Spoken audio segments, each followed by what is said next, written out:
नमस्कार विद्यार्थी मित्रांनो.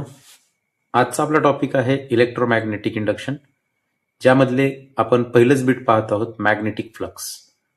या मॅग्नेटिक फ्लक्सला समजून घेतल्याशिवाय टॉपिकला आपण पुढे नेऊच शकत नाही, कारण हा एकदम इम्पॉर्टंट बीट आहे या टॉपिकमधला.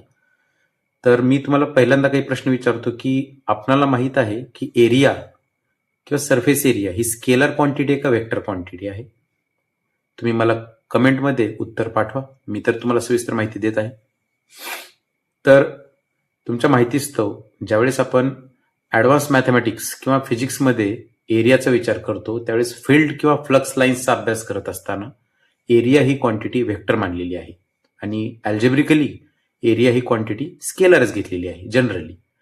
तर मॅग्नेटिक फ्लक्स समजून घेण्यासाठी आधी आपणाला एरिया वेक्टर आणि मॅग्नेटिक लाईन्स ऑफ फोर्स यांच्यातला संबंध समजून घ्यायचा आहे.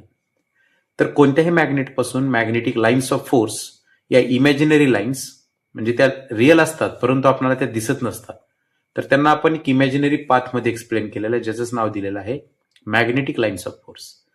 तर या मॅग्नेटिक लाईन्स ऑफ फोर्स ज्यावेळेस एखाद्या कंडक्टरमधून परपेंडिक्युलरली पास होतात आणि ते एरिया वेक्टरला पॅरलल असतात, अशा केसमध्ये त्या कंडक्टरवर एक मॅग्नेटिक प्रॉपर्टी अक्वायर होते, ज्याचंच नाव आहे मॅग्नेटिक फ्लक्स.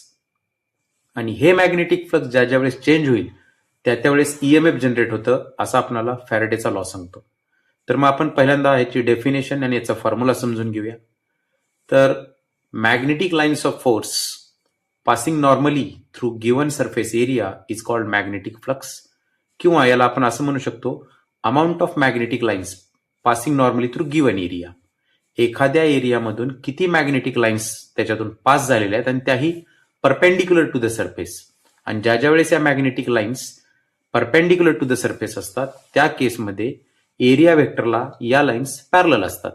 त्यामुळे आपल्याला या कॉइलवर, या PQRS या कॉइलवर जी काही मॅग्नेटिक लाईन याचा इफेक्ट दिसतोय, तो इफेक्ट आपल्याला मॅग्नेटिक फ्लक्स या प्रॉपर्टीने समजून सांगितलेला आहे. तर मॅग्नेटिक फ्लक्सचा फॉर्म्युला आहे, त्याचा सिम्बॉल आहे फाय. फॉर्म्युला आहे vector B dot vector A. तर वेक्टर बी म्हणजे मॅग्नेटिक फील्ड लाईन्स आणि वेक्टर ए हा area vector of the given plane of the coil आहे. तर vector B dot vector A हा डॉट प्रोडक्ट आहे, याचा अर्थ मॅग्नेटिक फ्लक्स ही स्केलर क्वांटिटी आहे, ज्याचे युनिट आहे वेबर. तर बी डॉट ए वेक्टर जर असेल तर आपण याला कशा पद्धतीने एक्सप्रेस करतो, तर magnitude of B into magnitude of A into cos theta, where theta is the angle between area vector and magnetic field lines. तर ज्या वेळेस magnetic field lines perpendicular to the given plane असतात, या केसमध्ये theta 0 असल्यामुळं आपल्याला maximum magnetic flux induce झालेलं कंडक्टरवर जाणवतं.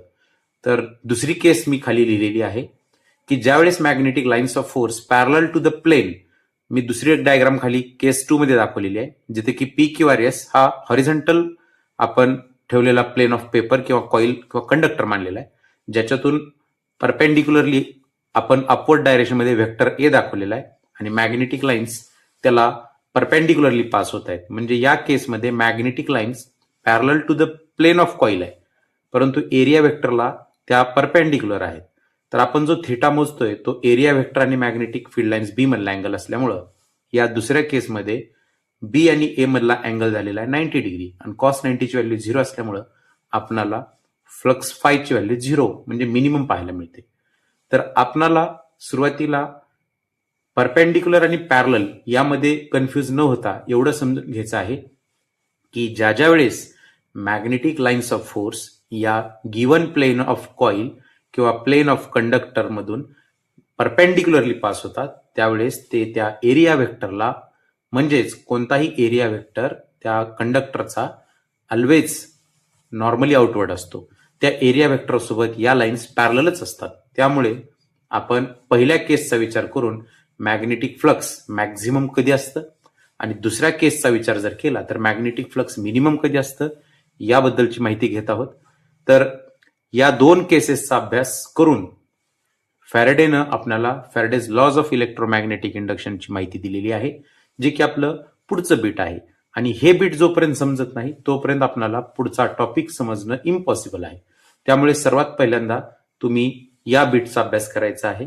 जर आपल्याला हा व्हिडिओ आवडला तर नक्की लाईक, शेअर आणि सबस्क्राईब करायचं आहे. थँक्यू.